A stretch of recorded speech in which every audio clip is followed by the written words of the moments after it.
नमस्कार मंडळी, श्री स्वामी समर्थ. ओम नमः शिवाय. आठवड्यातील प्रत्येक वार हा कोणत्या ना कोणत्या देवी देवतेला समर्पित आहे. त्याचप्रमाणे सोमवार हा भगवान भोलेनाथांना समर्पित वार आहे. आपल्या हिंदू धर्मातील सर्व देवी देवतांमध्ये भगवान भोलेनाथ सर्वोच्च स्थानावर असल्यामुळे त्यांना देवादिदेव महादेव असं म्हटलं जातं. भगवान शिवांच्या युगांचा कालखंड देखील महाकाल आहे.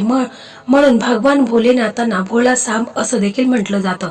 आणि त्यामुळे भगवान भोलेनाथ आपल्या भक्तांच्या सर्व इच्छा मनोकामना पूर्ण करतात. भगवान भोलेनाथांची मनापासून सेवा केल्याने नुसते शिवलिंगावर जरी तुम्ही मनापासून जल अर्पण केलं तरी देखील ते लवकर प्रसन्न होत असते. म्हणूनच भोलेनाथांची कृपा आपल्यावर राहावी म्हणून अनेक उपाय सेवा ह्या देखील केले जातात. एक साधा सोपा परंतु अत्यंत प्रभावी उपाय आज मी तुम्हाला या व्हिडिओमध्ये सांगणार आहे. आपल्या मुलांच्या विवाहामध्ये जर अडचणी येत असतील किंवा मनासारखे स्थळ येत नसेल, एखाद्याचा प्रेम विवाह करायचा असेल आणि त्यामध्ये देखील अडचणी समस्या हे येत असतील तर अशा वेळी शिवलिंगावर आपल्याला एक वस्तू अर्पण करायची आहे. आता ही कोणती वस्तू अर्पण करायची आहे जेणेकरून भगवान भोलेनाथांची कृपा प्राप्त होणार आहे, या विषयाची माहिती अगदी थोडक्यात पण महत्त्वाची मी तुम्हाला या व्हिडिओमध्ये सांगणार आहे. तर मंडळी, ही संपूर्ण माहिती जाणून घेण्या अगोदर तुम्ही चॅनलवरती नवीन असाल तर चॅनलला सबस्क्राईब करा. व्हिडिओ पाहत असताना व्हिडिओला लाईक करा. त्याचप्रमाणे श्री स्वामी समर्थ अशी कमेंट नक्की करा. लग्नासंदर्भात भरपूर व्हिडिओ आपल्या चॅनलवरती आहेत. म्हणजे मराठी मेघना या युट्यूब चॅनलवरती लग्नाबद्दल भरपूर व्हिडिओ अपलोड झालेले आहे, ज्यामध्ये बऱ्याच मुलामुलींचं लग्न देखील ठरलेलं आहे. तशा मला कमेंट आलेल्या आहेत.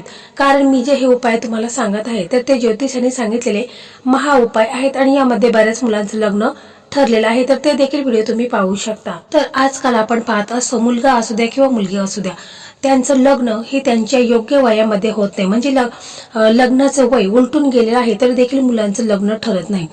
कारण बघा, मुलांच्या कुंडलीमध्ये काही ना काही दोष निर्माण झालेले असतात. ग्रहदोष आहे, नजर दोष आहे, पितृदोष आहे, कालसर्प दोष आहे. तर ह्या संपूर्ण कारणांमुळे मुलांचं लग्न हे लवकर ठरत नाही. तर आपल्याला त्यासाठी एकदम साधा आणि सोपा हा उपाय करायचा आहे, ज्यामुळे मुलांच्या कुंडलीत किती भयंकर दोष असेल तर तो दूर होऊन मुलांचं लग्न हे लवकरात लवकर ठरेल. तर पहा, हा उपाय आहे. तर हा उपाय आपल्याला सोमवारी करायचा आहे. म्हणजे सोमवारी तुम्ही लवकर उठायचं आहे, म्हणजे सकाळी ब्रह्ममुहूर्तावर उठायचं आहे. मुलं जर हा उपाय स्वतः करत असेल तर मुलांनी आंघोळीच्या पाण्यामध्ये तुम्हाला चिमूटभर हळद आणि गंगाजल टाकायचं आहे. यामुळे तुम्ही हे 43 दिवस केलं तर लग्नात जे काही अडथळे येत असतात तर ते दूर होत असतात. म्हणून तुम्हाला आंघोळीच्या पाण्यामध्ये चिमूटभर हळद आणि गंगाजल टाकून आंघोळ करायची आहे. त्याचप्रमाणे बघा, आपल्या घरामध्ये देखील आपण थोडंसं खडं मीठ घ्यायचं आहे. त्याच्यामध्ये थोडंसं तुम्ही गोमूत्र टाकायचं आहे, चिमूटभर हळद टाकायची आहे आणि हे पाणी देखील तुम्ही पूर्ण घरामध्ये शिंपडायचं आहे. कारण आपण जो उपाय करत असतो तर तो उपाय आपला यशस्वी होतो. कारण घरामध्ये जी आपली निगेटिव्हिटी आहे, नकारात्मकता आहे, लोकांची वाईट नजर आहे तर ती दूर होत असते. आणि म्हणून आपण कोणताही उपाय करत असताना आपल्या घरातील जी निगेटिव्हिटी आहे, नकारात्मकता आहे, ती प्रथम काढून टाकायची आहे. जर समजा काही कारणास्तव मुलं घरी नसतील, मुलं जॉब निमित्ताने व्यवसाय निमित्ताने बाहेर राहत असेल तर मग घरातील कोणत्याही सदस्याने केला तरी देखील चालेल. तर हा उपाय मुलाचे आई वडील भाऊ वहिनी कोणीही हा उपाय करू शकतात. तर तुम्हाला यासाठी काय लागणार आहे तर तुम्हाला बघा, बेलाची पानं तुम्हाला लागणार आहेत. त्याचबरोबर देवांचे 3 नेत्राचे प्रतीक म्हणून बेलपत्र म्हणून 3 पान असणारे बेलपत्र भगवान भोलेनाथांना अत्यंत प्रिय आहेत. ते अंताबेस देखील व्यवस्थित आणायचे आहेत. बेलपत्र तुम्हाला किती लागणार आहेत? समजा तुमच्या मुलाचं वय 35 आहे तर मग तुम्हाला 35 बेलपत्र आणायचे आहेत. किंवा तुमच्या मुलाचं वय 45 आहे तर मग तुम्हाला 45 बेलपत्र ही आणायचे आहेत. बेलपत्र अंतावेळेस तुम्हाला व्यवस्थित आणायचे आहेत. फाटलेली कट झालेली बेलपत्र आणायची नाहीत. आणि शक्यतो बघा, सोमवारी बेलपत्र तोडायची नाहीत. तुम्हाला बेलपत्र आणायची असेल तर तुम्ही आदल्या दिवशी आणून ठेवायची आहेत. सोमवारी बेलाच्या झाडाला स्पर्श करायचा नाही, बेलपत्र तोडायचं नाही. आपल्याला बघा, एक हिरव्या रंगाचा पेन लागणार आहे. हिरव्या कलरचाच पेन आपल्याला तो देखील अगोदर आणून ठेवायचा आहे. आपल्याला अक्षता लागणार आहेत. म्हणजे तांदूळ जे अखंड असतात त्यांना अक्षता असं म्हणतात. तर अखंड तांदूळ आपल्याला मुलाचं जितकं वय आहे, म्हणजे मी आता सांगितल्याप्रमाणे मुलाचं वय 35 आहे तर तुम्हाला 35 अक्षता घ्यायच्या आहेत. तुटलेल्या फुटलेल्या घ्यायच्या नाहीत. तर व्यवस्थित अखंड तांदूळ तुम्हाला 35 घ्यायचे आहेत किंवा मुलाचे वय 40 असेल तर मग तुम्हाला 40 अक्षता या मोजूनच घ्यायच्या आहेत. तुम्हाला एक कळश लागणार आहे, थोडंसं कच्चं दूध लागणार आहे, 11 रुपयाचे शिक्के लागणार आहेत, म्हणजे कॉईन लागणार आहे. हे सर्व साहित्य तुम्हाला आदल्या दिवशीच सर्व रेडी करून ठेवायचं आहे. पहा, हा उपाय मुलाचे आई वडील करत असतील तर त्यांनी सोमवारी सकाळी लवकर उठायचं आहे. आंघोळ वगैरे स्वच्छ करून घ्यायचे आहेत, स्वच्छ कपडे घालायचे आहेत. जर मुलं हा उपाय करत असतील तर मुलांनी सोमवारी शक्यतो पिवळे कपडे हे आवर्जून घालायचे आहेत, कारण हा उपाय आपण मुलांच्या लग्नासाठी करत आहोत. त्यामुळे मुलांनी पिवळे कपडे हे आवर्जून घालायचे आहे. मग आई वडिलांनी आपल्या देवघरामध्ये एक तुपाचा दिवा लावायचा, अगरबत्ती लावायची आहे. त्याचप्रमाणे आपल्या देवघरामध्ये आपले इष्टदेव आहेत, कुलदैवत आहेत, श्री स्वामी समर्थ महाराज आहेत, महादेवांची शिवपिंडी असेल तर तिला देखील अभिषेक वगैरे करून घ्यायचा आहे. धूप दीप दाखवायचे आहे, पांढरी फुलं असेल ती अर्पण करायची आहे.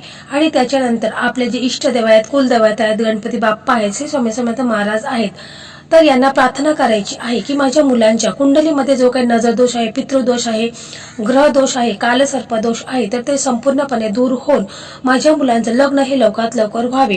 आणि मी जो हा उपाय करत आहे तर तो उपाय माझा यशस्वी होऊ दे, असं तुम्हाला मनापासून पूर्ण श्रद्धेने विश्वासाने आपले दोन्ही हात जोडून प्रार्थना करायची आहे. तर स्वतः जर मुलं हा उपाय करत असतील तर मुलांनी देखील अशा प्रकारे प्रार्थना करायची आहे की माझ्या कुंडलीमध्ये जो काही नजर दोष आहे, पितृदोष आहे, लोकांची वाईट नजर आहे, तर ती दूर होऊन माझं लग्न हे लवकरात लवकर होऊ दे, असं तुम्हाला मनापासून श्रद्धेने पूर्ण आपले अंतःकरणाने तुम्हाला बोलायचं आहे. बघा, या दिवशी म्हणजे सोमवार असल्यामुळे तुम्हाला जर उपवास करायचा असेल तर तुम्ही उपवास देखील करू शकता. बघा, आपल्याला या उपायासाठी आपल्याला मुलाचं वय 35 असेल तर 35 बेलपत्र घ्यायची आहेत, 40 असेल तर 40 बेलपत्र तुम्हाला आदल्या दिवशी आणून ठेवायचे आहेत.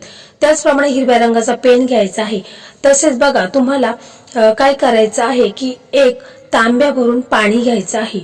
त्या तांब्या भरून पाण्यामध्ये तुम्हाला काय टाकायचं आहे तर तुम्हाला अक्षता म्हणजे अखंड तांदूळ आहे, तर ते मुलाचे जितके वय असेल त्यानुसार तुम्हाला टाकायचे आहेत. म्हणजे मुलाचं वय 35 असेल तर 35 अक्षता तुम्हाला त्या तांब्यामध्ये मोजून टाकायचे आहेत. कच्चं दूध थोडंसं टाकायचं आहे. त्याप्रमाणे 11 शिक्के तुम्हाला त्या पाण्यामध्ये टाकायचे आहेत, म्हणजे कॉईन तुम्हाला टाकायचे. त्यानंतर बघा, तुम्हाला एक बेलपान हातात घ्यायचं आहे किंवा एखाद्या प्लेटमध्ये ठेवायचं आहे आणि हिरव्या पेनाच्या साहाय्याने तुम्हाला त्या बेलपत्रावरती असं लिहायचं आहे की शुभ विवाह, मुलाचं नाव किंवा मुलीचं नाव त्याच्या खाली लिहायचं आहे, गोत्र लिहायचं आहे. मग तुम्हाला हा तांब्या पाण्याने भरलेला आहे तो घ्यायचा आहे, बेलपत्र आहेत तर ती घ्यायची आहेत. हे सर्व साहित्य घेऊन तुमच्याकडे जर सफेद फुलं असतील, धतुऱ्याचं फळ असेल, फूल असेल, शमीपत्र असेल, ते देखील तुम्ही घेऊ शकता. आणि मग तुम्हाला सरळ महादेवांच्या मंदिरामध्ये जायचं आहे. तुमच्या जवळपास कुठे महादेवांचं मंदिर असेल तर तिथे तुम्ही जायचं आहे. गेल्यानंतर मग तुम्हाला तिथे एक दिवा लावायचा, अगरबत्ती लावायची आहे. त्याच्यानंतर तुम्हाला काय करायचं आहे की आपण जो तांब्या भरून पाणी आणलेलं आहे, ज्यामध्ये कच्चं दूध टाकलेले, 11 रुपयाचे शिक्के टाकलेले, अक्षता टाकलेला आहे, तर ते पाणी तुम्हाला महादेवांच्या शिवपिंडीवरती हळूहळूपणे अर्पण करायचं आहे. अर्पण करता वेळेस तुम्हाला ओम नमः शिवाय, ओम नमः शिवाय या मंत्राचा जप करायचा आहे आणि ते पाणी शिवपिंडीवरती अर्पण करायचं आहे. त्याच्यानंतर मग आपण जी बेलपत्र आणलेले आहेत, म्हणजे मुलाच्या वयानुसार जेवढी बेलपत्र आणलेली आहेत, तर आपण ती महादेवांच्या शिवपिंडीवरती ठेवायची आहेत. ते ठेवता वेळेस देखील आपल्याला ओम नमः शिवाय, ओम नमः शिवाय या मंत्राचा सातत्याने जप करायचा आहे. आणि ज्या एका बेलपत्रावरती आपण आपली लग्नाबद्दल लिहिलेलं आहे, म्हणजे शुभ विवाह असं लिहिलेलं आहे, मुलाचं नाव गोत्र लिहिलेलं आहे, तर ते आपल्याला मधोमध ठेवायचं आहे. म्हणजे जेवढी बेलपानं आपण ठेवलेली आहेत त्याच्या मधोमध आपल्याला हे पान ठेवायचं आहे. आणि मग जर हा उपाय आई वडील करत असेल तर त्यांनी आपल्या मुलांसाठी प्रार्थना करायची आहे. भोलेनाथांना आपले दोन्ही हात जोडायचे आहेत आणि पूर्ण श्रद्धेने विश्वासाने तुम्हाला बोलायचं आहे की माझ्या मुलाच्या कुंडलीमध्ये जो काही नजर दोष आहे, पितृदोष आहे, किंवा कालसर्पदोष आहे किंवा लोकांची वाईट नजर आहे तर ती संपूर्णपणे दूर होऊन माझ्या मुलांचं लग्न हे लवकरात लवकर होऊ दे असं तुम्हाला पूर्ण श्रद्धेने विश्वासाने महादेवांना बोलायचं आहे। जर हा उपाय स्वतः मुलं करत असेल तर मुलांनी स्वतःच्या लग्नाबद्दल प्रार्थना करायची आहे की माझ्या लग्नात जो काही विघ्न येत आहे, लग्नात काही ना काही प्रॉब्लेम अडचणी ह्या निर्माण होत आहे तर त्या दूर होऊन माझं लग्न हे लवकरात लवकर व्हावे असं तुम्हाला पूर्ण श्रद्धेने विश्वासाने बोलायचं आहे। त्याच्यानंतर बघा तुम्हाला तिथे बसायचं आहे आणि मग तुम्हाला तिथे बसून ओम नमः शिवाय ओम नमः शिवाय या मंत्राचा तुम्हाला निदान 5-10 मिनिटं तरी जप करायचा आहे। शांत चित्तेने तुम्हाला जप करून घ्यायचा आहे। तर बघा पूर्ण श्रद्धेने विश्वासाने तुम्ही हा उपाय करायचा आहे। तर हा उपाय तुम्हाला 7 सोमवारी करायचा आहे। तर बघा 7वा सोमवार येण्या अगोदर तुमच्या मुलांचं लग्न हे झालेलं असेल म्हणजे तुम्ही हा उपाय केल्या तुम्हाला काही बदल दिसतील, म्हणजे तुमच्या घरात आनंदाच्या वार्ता समजेल, मुलांसाठी स्थळ यायला सुरुवात होईल आणि 7वा सोमवार याच्या अगोदरच मुलांचं लग्न हे ठरलेलं असेल। परंतु हा उपाय पूर्ण श्रद्धेने विश्वासाने तुम्हाला करायचा आहे तरच याचा तुम्हाला फायदा होणार आहे। हा कोणत्याही आठवड्यातील पहिल्या सोमवारी या सेवेला तुम्हाला सुरुवात करायची आहे। हा उपाय अगदी साधा सोपा आहे, फक्त उपाय करताना पूर्ण श्रद्धेने आणि मनापासून करा। तर बघा या दिवशी तुम्हाला जर नंदी दिसेल तर नंदीला देखील तुम्ही हिरवा चारा खाऊ घालू शकता। तर मंडळी अशा प्रकारे आजचा हा व्हिडिओ होता। हा व्हिडिओ तुम्हाला कसा वाटला कमेंट मध्ये नक्की सांगा। व्हिडिओ आवडला तर इतर तुमचे मित्र असतील, मैत्रिणी असतील ज्यांचं लग्न ठरलेलं नाही तर अशा मित्र मैत्रिणींना देखील शेअर करा। धन्यवाद। श्री स्वामी समर्थ। जय जय स्वामी समर्थ।